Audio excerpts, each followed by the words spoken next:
I am CJ Werleman, and this is episode number 5 of Foreign Object. When it comes to discussing religion, the media has made a habit of dividing the world into two camps. Religious extremists like the Ayatollah Khomeini on one side versus secular fundamentalists like Bill Maher on the other. But the world is more nuanced than that. When it comes to a matter of belief and non-belief, the world looks more like a shitty softcore porn fantasy novel for bored housewives. There really are 50 Shades of Grey. With great irony, religious extremists and secular fundamentalists share common ground, for they have divided the world into black and white. And if you don't believe white, then you're an undesirable who should be eradicated. Both the religious extremists and the secular fundamentalists believe they're locked in a battle to combat evil, to redeem and renew the world. Both are willing to support violence in order to achieve their utopian dreams. Chris Hedges has written that the danger of religious extremists and secular fundamentalists is that they have externalized evil. Seemingly, both are unwilling to concede the fact that the human species has demonstrated that all are capable of committing evil acts. As Shakespeare wrote in Julius Caesar, the fault, dear Brutus, is not in our stars, but in ourselves. I'm not a qualified theologian, so I'm not well versed to comment on the philosophical aspects of evil, but my next guest is. With that, I'd like to welcome Eli Fink to the show. Eli is a rabbi at the Pacific Jewish Center in Los Angeles. Eli, welcome, mate. Well, thanks for having me, CJ. I appreciate it. No, good stuff, mate. So what are your general comments on my opening preamble? Well, it makes for boring radio, but I do agree pretty much. You know, it's important to know that I encounter this on a regular basis because people assume that if you're religious or if you're Orthodox as a Jew, which I am, that means that you're a fundamentalist. And I've also been approached by people who are from similarly fundamentalist groups of seculars who assume that I am that way. But then I find out that they also have their own fundamentalism in their discussions and their doctrines and the things that they believe and the way that they want to impose their views on others. And I think what you said actually was really, really insightful about how we have to look at people as people and not to look at evil as external from ourselves and to look at how we can understand the way other people operate. Perhaps the most important thing to do whenever we encounter evil is, as a rabbi, I have to answer this question for people all the time. Mm-hmm. And I say, don't think about the thing that they did and think about how evil what they did was. Think about what would get you to do something that evil. Like because that person also has a reason that they did what they did. To separate the individual from the act, is that what you're saying? Well, it's that, but plus more. It's more than that. It's actually maybe the opposite, really. It's thinking about the thing that they did, but thinking about what could have driven them to do that, and to assume that at some level, at some point, you would be driven to do the same kind of thing. And if you can understand what the thing that's driving them is the thing that caused them to do the thing that they did, then you humanize it and you realize that there are a million things that go into any decision, whether it's really good or really evil. And it's not as simple as theology and doctrine and beliefs and fundamentalism. Absolutely. And you commented on a post I made a couple of days ago where I sort of renounced my new atheism in exchange for good old-fashioned vanilla atheism is how I describe it. And I became a new atheist in response to 9/11, in response to a terrorist attack that I witnessed in Indonesia. I can't imagine what that's like. I mean, that's a trauma that no one should have to endure. Yeah, and if I particularly me, if I have a paper cut and there's a slight bit of blood, I want to pass out. And this was far worse than that, I can assure you. So that's why you left Australia. I understand now. Yes, where nature is determined to kill you. But and in my journey or in my lack of spiritual journey, I mean, I've been an atheist my whole life. I've never believed in the supernatural. I've never believed in a God. And when I went down the road of new atheism, which it really is to adopt the belief that religion is the root of all evil, and religion is a force that needs to be eradicated, when you're in that line of line of thought, line of thinking, you dismiss all the good things that religion does have to offer. And something that I read which was really enlightened, and I actually forget where I read this, but it said one of the great things about sin and believing in the whole concept of sin is sin reminds us that, all human beings are flawed. And more importantly, it's the acceptance that we'll never find, an end victory over evil. So it reminds humans that we can't defeat evil with one last victory or with one last battle. What would you say to that? That's a beautiful way of describing how religion can work. The reason, though, that your initial thought of new atheism and the battle to eradicate religion made sense, and it does make sense in a certain level, even though I am a religious person, is because it's so easy to corrupt it, and it has been corrupted so many times in a way that really wrought much destruction on the world and continues to in some instances. So what happens is people confuse good ideas with bad ideas, and they project their personal views onto what's supposedly holy and something that's supposed to be helpful to people. And because they do that, then the responses from others is that, well, that's what religious people do. But the truth is that most people don't think that much about it at all. They do what works for them. They do what makes sense to them. They do what makes them feel good. They do what gives them meaning. You were raised without religion. You were raised in a world where secularism and atheism were the dogma. That was exactly what you were taught. But for people that were taught about religion, there are many ways that it can work beautifully. The problem is that there's very little emphasis on that. Humanism became an enemy of religion. It became like, those are the bad guys. And the way to kind of fix this whole thing is for religious people and humanists to work together, and for religious people and atheists who are trying to improve the world to combine forces and work together on making a version of society that accepts whether the person is coming from a place of religious compunction or a person is coming from a place of secular compunction, but to be guided by the same principles of trying to improve the world. That's a very good point. And what you said was very pertinent there as well, that, a lot of people who are religious really don't give a lot of thought to their actual religious belief. I mean, I lived in Indonesia, the world's largest Muslim country, for 10 years. And, all of my Muslim friends in Jakarta, for example, for instance, they all believed that Muhammad was a prophet of God. They fasted for Ramadan. They prayed 5 times a day. But they know as much about the Quran as, maybe even less than what I do. They're not fundamentalists in any form of the way. There's a spiritual connection, but they're not very insightful on what's actually or isn't in the Quran, because just about every Muslim I know is not a fundamentalist.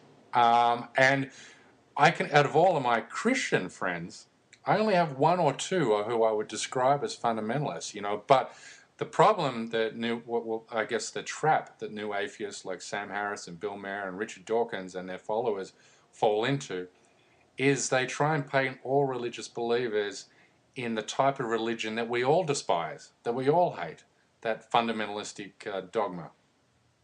Right, and part of the problem here is that the non-fundamentalist religious people have this a little bit of a complex, and I've encountered this where people that are very moderate and they have enlightened views and they're liberal in their political views, but they are religious, which means that they believe that some of their world is informed by religion, and more importantly, they believe that they're restricted or they are obligated in certain areas of their life because of their religion.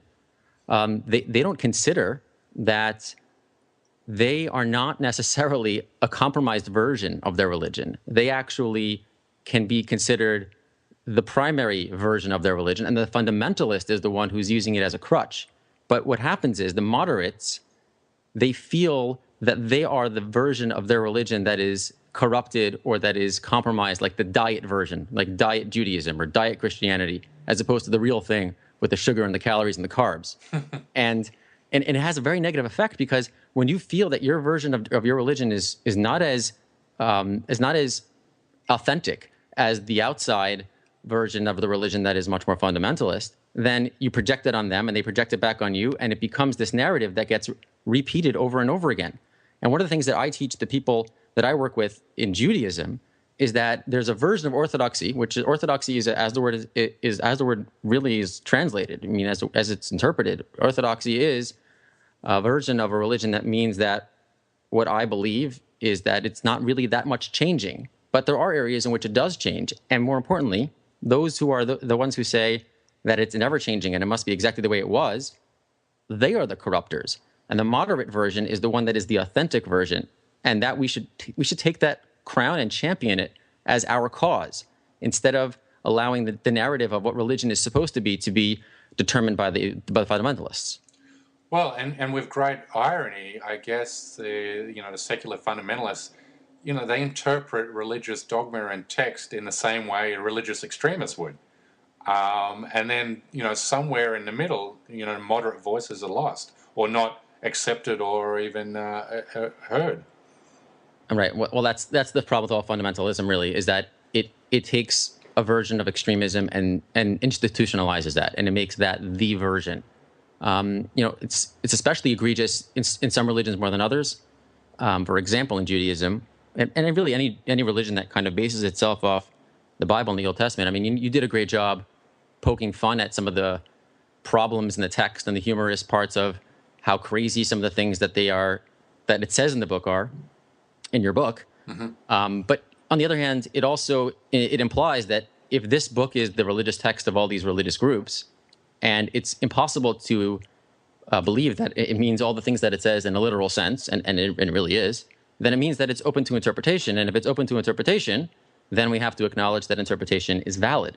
And that is something that it becomes lost. Many people who are fundamentalists don't believe in interpretation. They say that whatever was believed is what is always going to be believed. Mm-hmm. And it's really impossible to be honest about reading the Bible and say that it only has one interpretation. It's so ambiguous, and there are so many holes in the story that it requires interpretation. So when you have a conversation with an Orthodox Jew, how do you rationalize, I guess, and forgive me for using a bad term, your modernity with that orthodoxy, and I take it, do you mix your cottons and wool, or, and I guess, you're a rabbi of the 21st century, you're an advocate for the Torah. So how do you rationalize then the more troubling commandments of, say, Deuteronomy and Leviticus? And let's pick one, say blasphemy. Right, it's a fair question, and it's an excellent question. And the reason that you're asking this question is because, like most people that read the Bible, the assumption is that the fundamental interpretations of the Bible and the way that it's interpreted most literally is the most accurate version. And Orthodox Judaism has never actually believed that. What I mean by Orthodox Judaism, it's really, it's a made-up word. It's something that was invented as a response to liberal Judaism, which for the first time in, let's say, the 19th century kind of opened up the doors to a very non-binding view of how the law works. But Orthodox Judaism traces its roots to Rabbinic Judaism from the early years of Christianity and a little bit before that as well, which took the Bible and actually believed in interpretation. And actually, there's a strong history that goes back even earlier than that of softening a lot of the things that seem very difficult and very extreme. So what I try to do, and to answer your question directly, and I'll give you an example after I give you the answer, sure, is that I try to show people that the authentic version of even Orthodox Judaism requires reinterpretation. And there are limitations, there are ways that it's done, but there's a strong history within Orthodoxy of not believing that the Bible is meant to be taken strictly as a literal interpretation. Part of the reason that became an orthodoxy is because within Christianity, the orthodoxy is that the Bible is literally interpreted, whereas within Orthodox Judaism, it never was. In fact, just to talk about the myths of the stories in the Bible, mm-hmm, there have been interpretations that are considered valid, rabbinic, Orthodox interpretations that go back thousands of years that reinterpret the stories, many of them, as allegory, as messages, as statements or as stories that have a specific message that can be relevant to some people in one way, but to other people in a different way. It's always been subjective, especially with regard to the stories. So if you can demonstrate to a person who is a fundamentalist Orthodox Jew that this is a valid stream of Orthodoxy, in fact, I believe that is the more authentic version, then you kind of weaken their question a little bit. Okay? Mm-hmm. So that's the answer. The examples are many, but to get to your question about blasphemy, there's never been a time in the last 2,000 years, and probably be going back earlier than that, where any Orthodox Jew took that so seriously that person was killed for blasphemy. It doesn't happen. And the reason it doesn't happen is because the rabbinic interpretation of how to implement these laws made them obsolete. They actually kind of legislated them out of the law. And if a person would do something that would be considered blasphemous. Or there are many other examples of laws that have been kind of written out of legislation in Jewish law. There would be no human punishment for that person. Now, you may believe that God will be mad and God will punish that person, but that doesn't really change how the people interact with each other, or at least it shouldn't necessarily. So this idea that this book has ever been interpreted literally is A, untrue, but B, we actually have examples of how this is no longer the way that we actually practice the book. And we don't take it literally anymore. Does that leave you open to criticism for, in a way, that you're playing God? You're arbitrarily determining what of God's 613 commandments, I believe, in the Torah. Well, you're actually coming upon something that is a great example of subjective interpretation. But let's go with the number for a second, and okay. I'll tell you what I mean when you're done with your question. Yeah. So my question is, when, say, God, says anybody who engages in a homosexual act should be executed. Where is the nuance? How can you find, as a 21st century believer of that text, that God has made this quite clear to Moses that this is the law? How do you wipe that away or swat that away? Right, and that's really the fundamental question, and to use the word fundamental. Sure. So here's like the approach.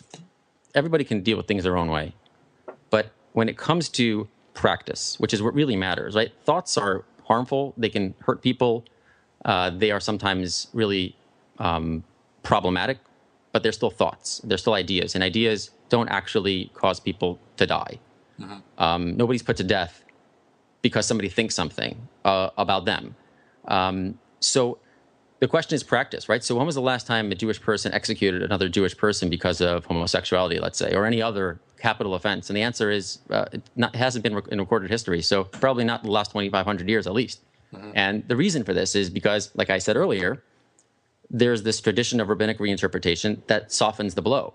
And in order to, I guess, in a sense, modernize the religion at one point, right? So modernizing, 2,000 years ago meant something different than it means today. But the rabbis instituted tons of restrictions on how witnesses are accepted in the court, and they made it virtually impossible to find anyone guilty of any capital offense. And therefore, the Talmud itself says that a court that would have executed somebody once in 70 years would be considered a hanging court.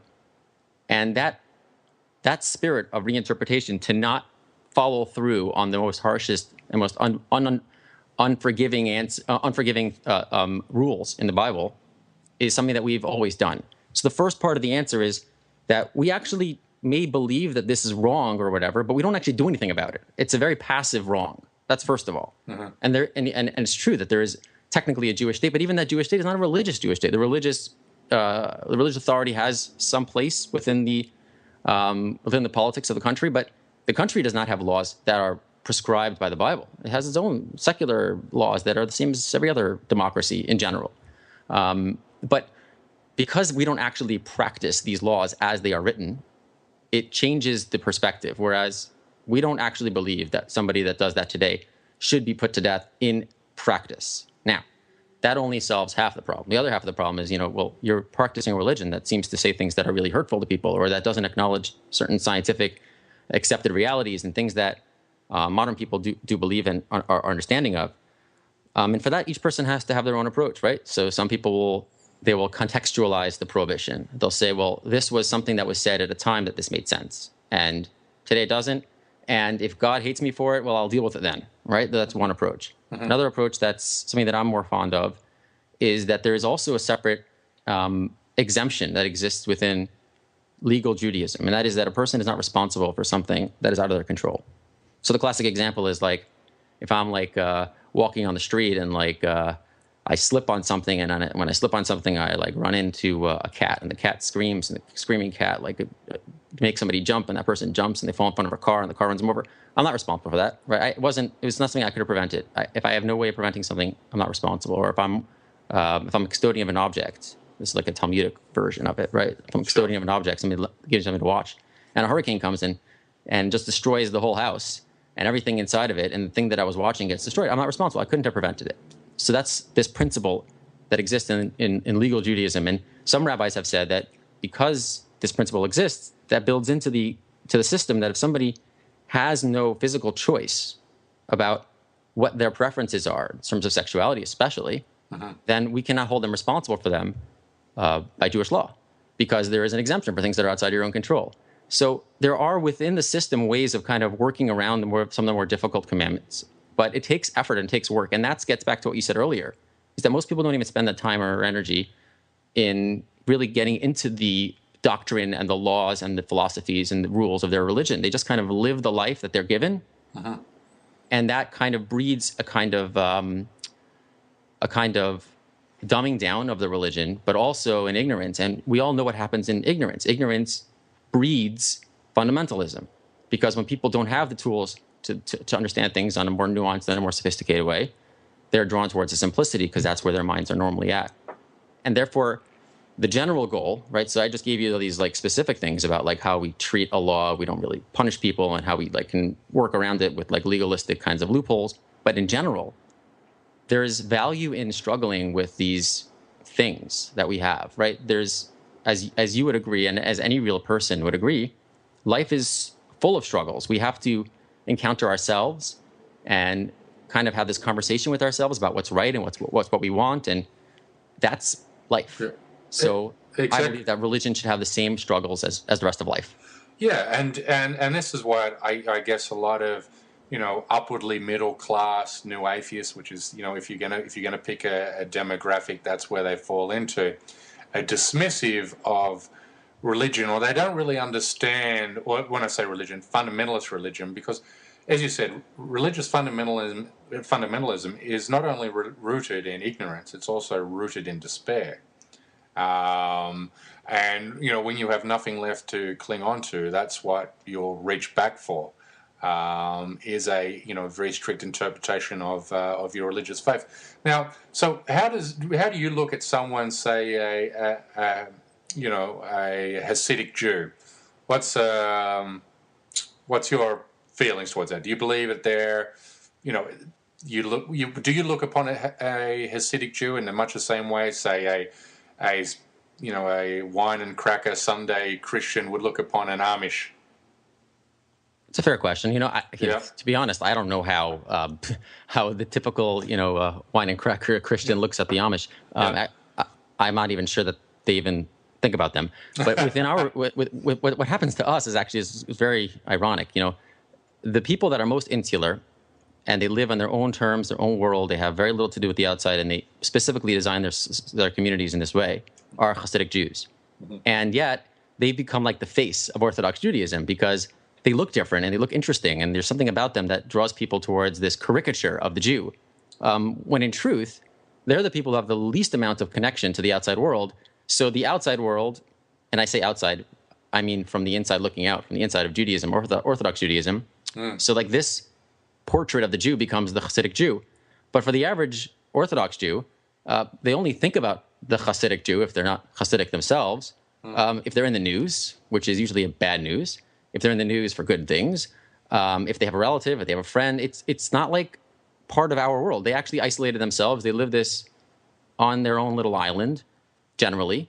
And because they have kind of disengaged from the general discussion of the people that are involved in the secular world, they're not really on our minds that much. They're on the media's mind and the outsider's mind much more than they're on our minds. We have our own lives to run. Mate, that is such a pertinent point, because that's what the media does. The media is so attracted to shiny things, and whenever there's a topic on Islam, for example, whenever Islam is in the media, on one side they're going to have Ajam Chowdhury, the fundamentalist Islamic preacher in UK.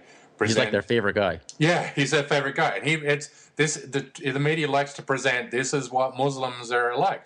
But on the opposite end, then I'll bring someone like Bill Maher or Sam Harris on, and to represent secular humanism, and somewhere in the middle, which is where the vast majority of the human species is, they're completely overlooked, and because that middle part is boring. It doesn't have shiny things. It doesn't have curly hair and these ancient practices. And doesn't say crazy things that make you want to, throw things at your TV. Yeah, exactly. But that's the problem, coming back again to secular fundamentalists and the new atheist movement. They believe that religion is all of that extremism. They believe religion is Osama bin Laden. They believe it's Right. Or Judaism is that a Hasidic Jew, and so forth. So now moving just a little bit away from religion and You know what? I want to come back to something though, because I don't want to feel like I punted. I actually do want to tell you what I think about Hasidic Jews. Yeah, go ahead. Because it is important that people understand how, maybe we don't have the interactions with them on a regular daily basis, but we do have family and we do have connections to that group, and it is important to know that we do have this communal feeling that Judaism is not merely a religion; it's also technically a family. Everybody's kind of born into it. There are converts that come in, but the people that are born Jewish are all technically related somehow. So we do have concern for each other. And when I talk to, one thing that I'm very, very, and you could see it, or just merely by the fact that they don't fit in, they've become the pariah of the community, and they are forced to leave. And in my opinion, a community, and really any community, that requires such strict conformity that people that are not able to think any differently are the only ones who can stay. To me, there's something wrong with that. So while I understand that each person that's born into that community is really a victim of fundamentalism, but more importantly, as you said, and everybody knows really, that not everybody thinks about their life that much. And if everything's okay, why consider anything? So they are victims. There are a lot of victims. And by victims, I mean people that just don't really have a choice. But there is a movement towards liberalizing, or at least opening up the gates a little bit. And that's been met with such resistance that I have to say that although I am completely empathetic towards the position of people that are stuck there and that live there, it does really bother me that the leadership and that the people that have the power to kind of change things and make things better for people and give them more opportunities, secular education, speaking English as a first language. You meet a Hasidic Jew who's fourth generation American, and they speak English like as their third language, and they don't have an education. It's almost child abuse. And I have a problem with the leadership that enables that. So although I kind of don't blame the victim here at all, the leadership that knows better, or that should know better, or has been told better and refuses to listen, does take some of the blame in my book, and it is something that I do speak against. What's the name of your book? No, I don't have a book. I didn't say. Did I say I had a book? Something I speak against. I write on my blog a lot about these types of things on my Facebook page. But this kind of issue about forced insularity and not allowing the community to evolve at all is something that I do blame leadership for. Now, someone who is an Orthodox Jew, would they accuse you of being a sellout Jew? There are definitely people that say that. A lot of it's political, actually. People get more worked up about politics than about religious stuff. I've said that before. Like, I wrote on my Facebook page once that heresy against the state of, Israel, religious conservatism about Israel, is almost always is considered a more egregious sin than heresy against the Torah and religion and God. Yeah, that's interesting. So that kind of heresy is sometimes something that I get more oftenly. Oftenly is not a word. I get accused of more often. Is even the political kind of heresy of being more of a liberal politically than most of my fellow Orthodox Jews. And that's interesting. And I guess that's a good segue to the next topic of conversation, and that is the state of Israel. And you and I have had some back and forth on Israel. I have very strong opinions on the Israel-Gaza conflict, and but look, and this is what I'm worried about. It is Israel has taken such a hard turn to the right in the last 6 to 8 years. I mean, John Kerry has said that Israel is an apartheid state. President Carter has said that Israel is an apartheid state. Israel has become now an international pariah. The repression of Palestinians now matches the apartheid imposed on South African blacks. With only one exception. That is that the South African government never flew F-16 fighter jets and blew up black camps in Soweto and the inner suburbs of Johannesburg. Now that's harsh criticism, but I want you studied in Israel. Is that what I got from your bio? I have studied in Israel, yes. Yeah. So And also, I visited. I mean, obviously, I have family there. I've been there for tons of events and things. I used to take students on trips there, secular college students. I have a lot of firsthand experience and knowledge there.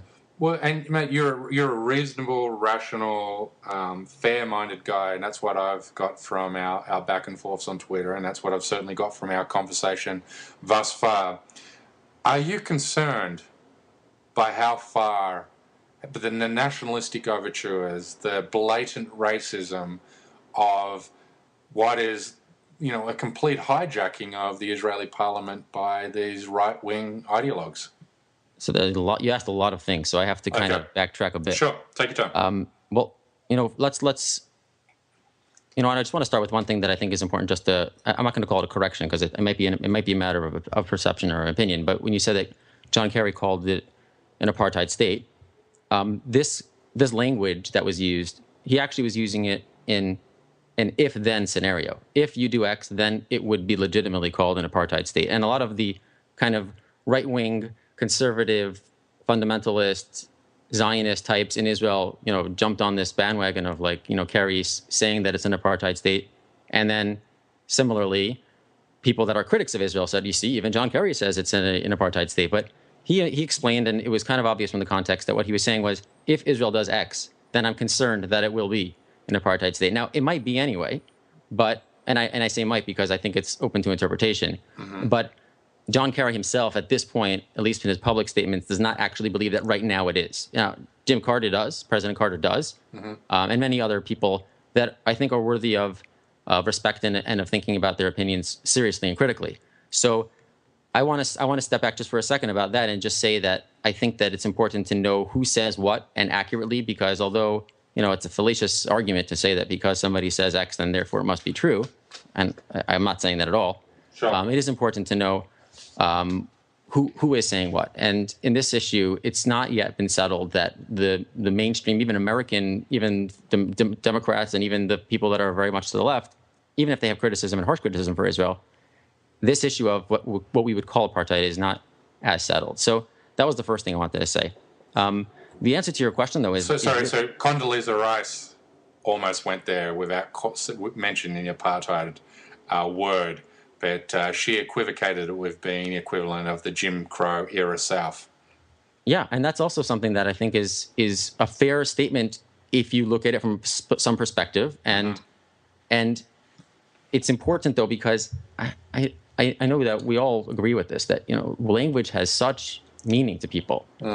And when people use the words and imagery of Nazis, and any internet debate, right? Nazis is like, Godwin's law.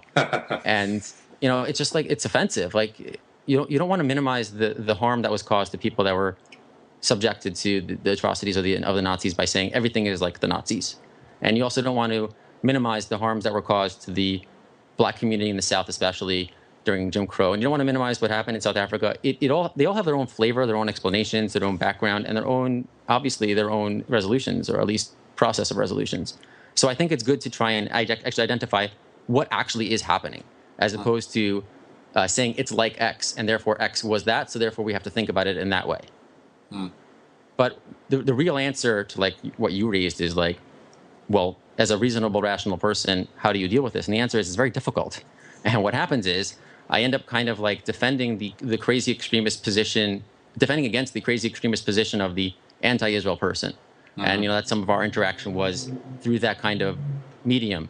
And You're not the only one that I've talked about this, a lot of people. But there's also the other side, which I try to tell people that are, completely insane with their support for Israel in the sense that, and they think it's support. I actually disagree with characterizing it that way. But this idea of like push them to the sea and all the Arabs have to be gone. And I fight with them too. And it's almost like you can't win, because if you're in the middle and if you understand or empathize with both sides, at least in some level, everybody hates you. And that is kind of my experience when it comes to the questions of Israel. So I'm happy to kind of walk through understanding both sides of positions, because that is what I end up trying to do, to help each side see that there is an explanation for that other side as well. Yeah, but there seems to be this push to the far right, which has come from almost non-Zionist, non-Jewish forces, and that's, I guess, the immigration of post-Soviet Russian immigrants into Israel, and they seem to be the ones, and I hope I'm not going to make generalizations here, but from what I can gather as an outsider looking in, this post-Soviet Russian immigrant movement, the one led by this Lieberman, what's his name, Avador, Yes. Lieberman.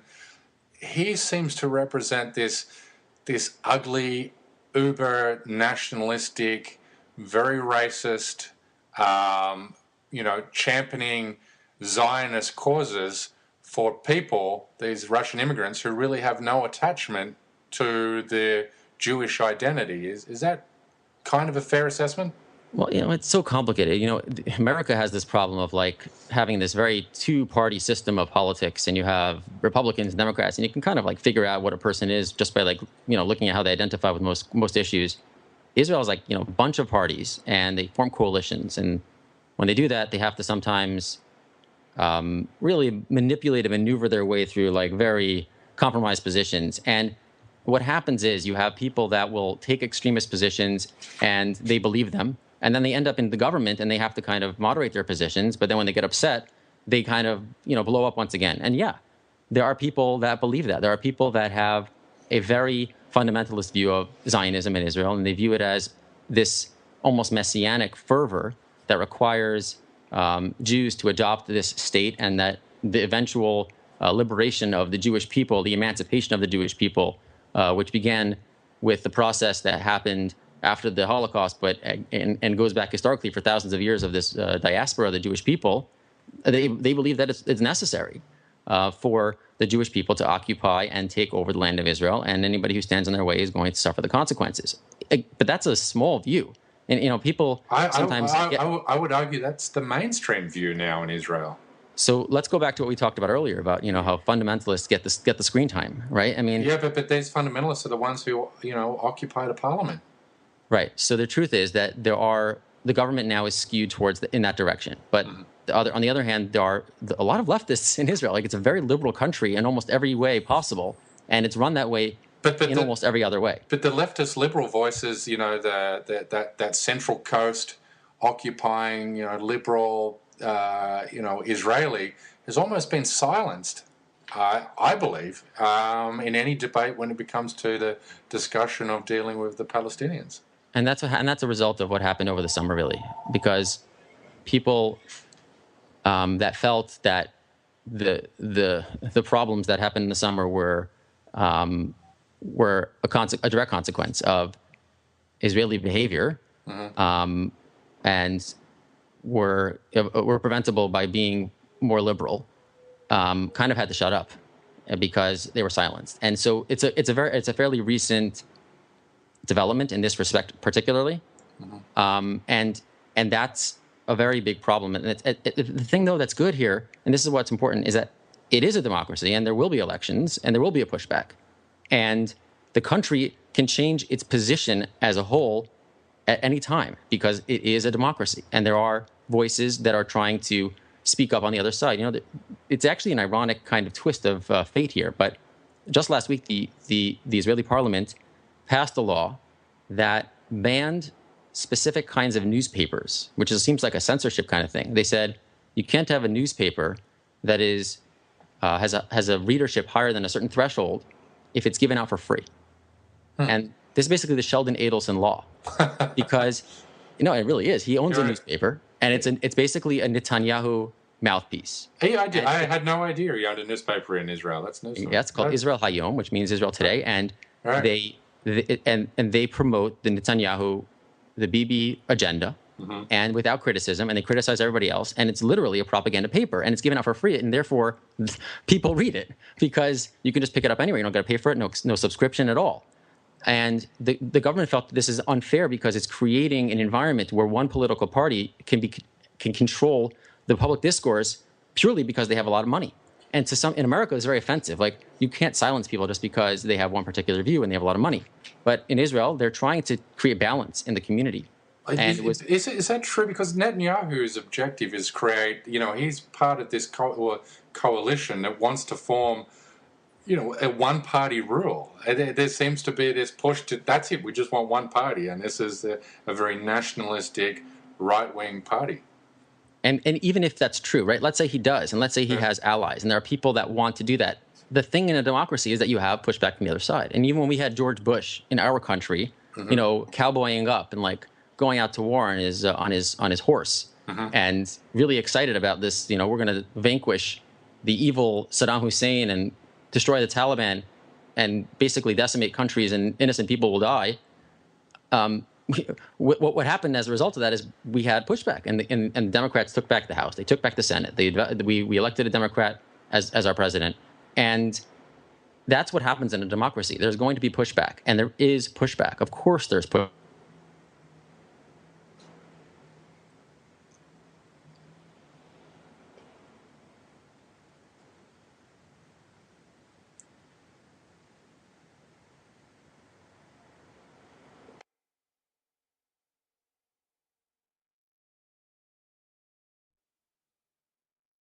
How things move.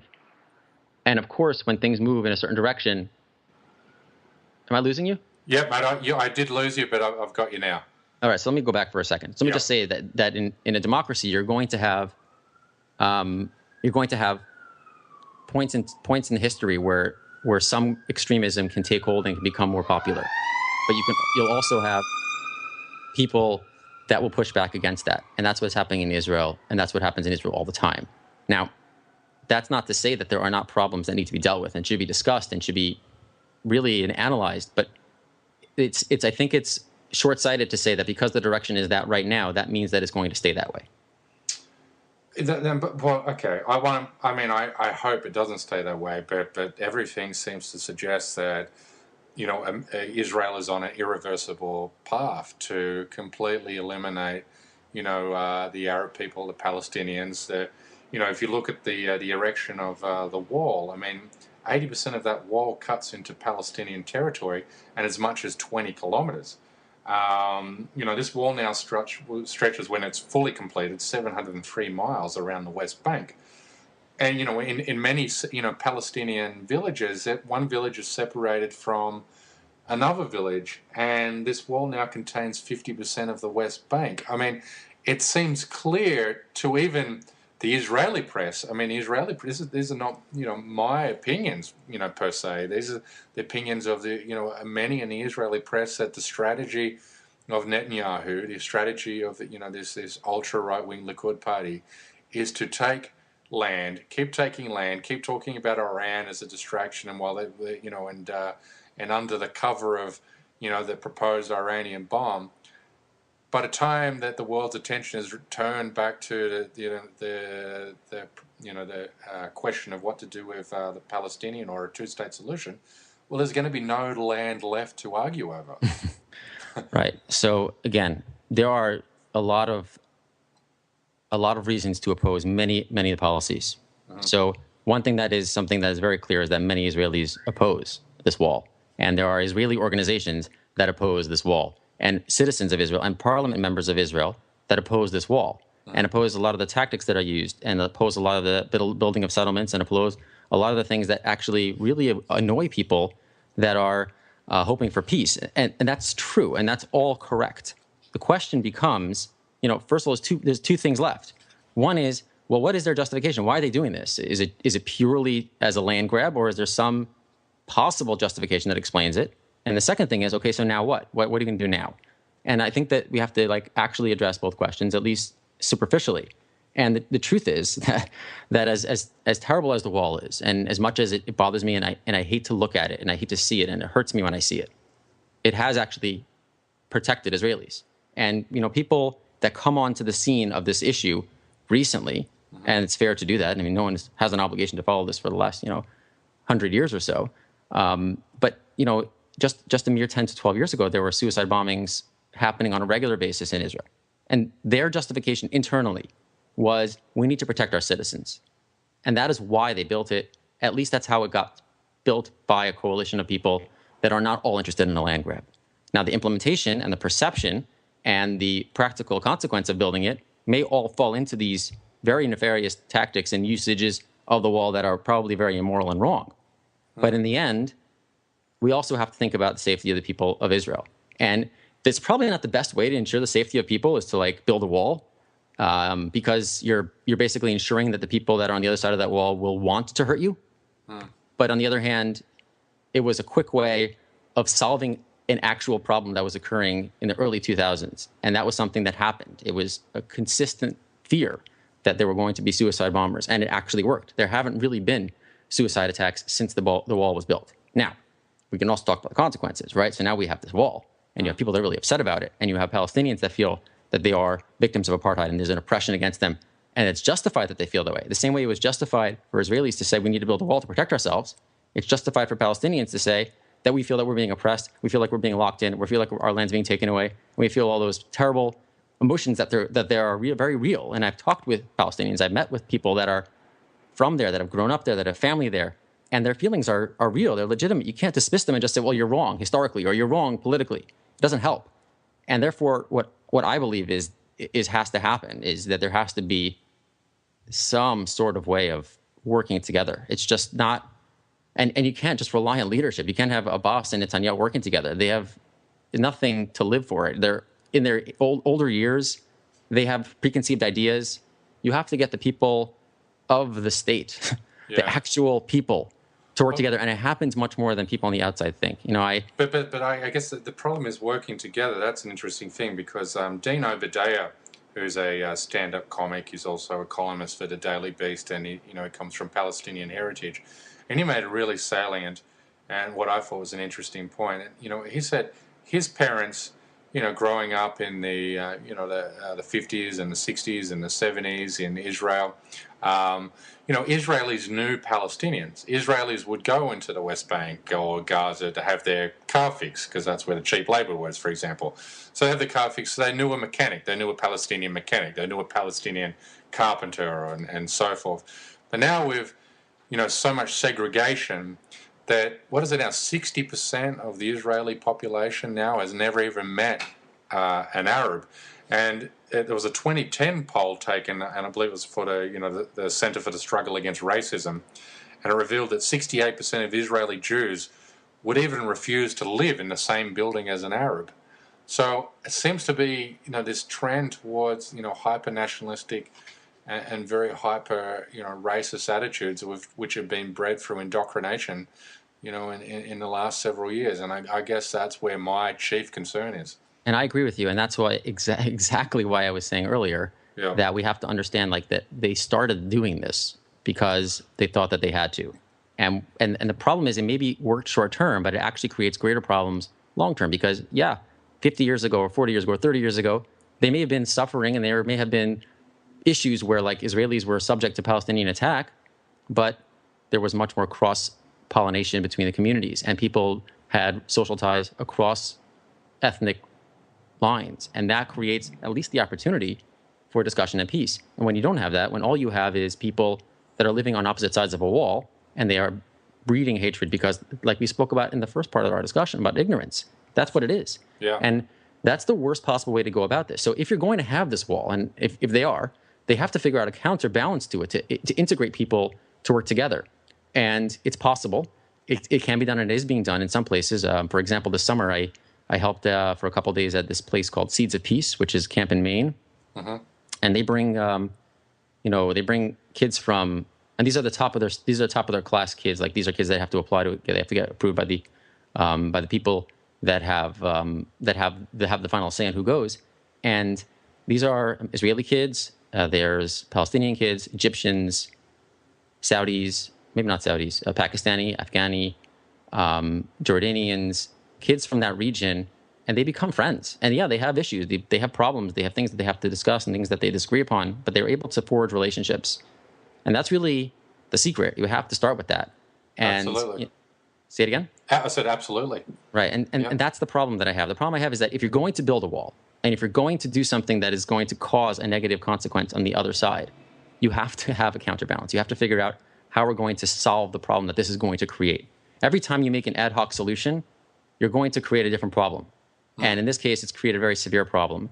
But I think this is very important to state, that there's reasons to be hopeful because there's another generation of people that will not be fooled into thinking that everybody on the other side of that wall is evil, with access to information, with access to the real stuff that's out there, instead of the things that are being promoted by both sides of the state. You'll have better access to information and the ability to change things. And I would just say, if we're going to talk about this issue, what often happens is people will look at the things that Israel has done wrong and point to them and say, well, Israel's doing all these things wrong and they're bad and whatever. We also have to think about what is being done on the other side. And it's very important not to confuse with the conversation of, well, we're better than them. I hate that. People do that all the time. They'll say, well, at least Israel's not doing X or Y, which is being done somewhere else. But one of the legitimate points that's raised by people that the new atheists, for example, the ones who call for the eradication of all Islam, and people that are, even if they're not religious, but very much fundamentalist on the side of Israel on this issue. One of the legitimate points they make is that the Arab world does have a lot of problems, and almost any problem that you can identify in Israel can be identified in the Arab world 10 times, if not more. And therefore, there has to be a balance to the discussion. There has to be an effort to be made that says, well, you can try democracy also. You can try giving rights and freedoms to people that are not exactly like you also. Right? There's only one place in the entire region that a person who's not a man can vote. Right? You can't vote if you're a woman. I believe that it's all the other countries in the region. I should double check that. But gays don't have rights anywhere else. They get killed, and that's part of the tension between understanding the region and really kind of criticizing the things that Israel's done. That doesn't take away from the things they've done wrong. They've done wrong things. But we also have to work on trying to modernize and liberalize the other side as well. Yeah, indeed. Mate, this has been a fascinating conversation. Eli, I think you're a critically important voice when it comes to discussing what ails the world at the moment. I don't think there's enough voices of moderatism. I believe that just the way the two-party political system is set up in this country, for instance, it breeds extremism. It breeds the most hyper-partisan positions. When you carry that over to religion, that extremism is magnified even further. And mate, I wish there was more moderate voices like you. I'm working on it. That's good, mate. And there certainly are. I have a lot of at the risk of saying some of my best friends are Muslims, and there's a lot of very important Muslim voices as well who do speak up for moderatism, and it's important that atheists want to work together, as you said very early in this segment, in working together in interfaith activities and across religious and non-religious lines to certainly in an idealistic sense to try and make the world a better place. And mate, I thank you for coming on. As I said, we're going way over time because it's been a fascinating discussion. You've been a great guest, and mate, anything you want to mention in the outpiece? Well, I appreciate all your kind words, of course, and it's been a great honor and a great pleasure to have this discussion with you. And hopefully, we'll be able to continue our discussions, not just about these topics, but everything as usual. If people want to find me on the internet, you can find me at twitter.com/efink, EFINK, or on Facebook at facebook.com/Eliyahu, ELIYAHU.FINK, and my blog, thinkorswim.com. And I appreciate the opportunity, and I look forward to continued conversation and to having more opportunities for moderate voices of all fundamentalist beliefs. Mate, absolutely. And mate, I look forward to having you back on the show again. You've been a great guest. You know where to find me. Good on you, mate. Thanks, Eli. Have a nice night. See you, mate. Bye-bye.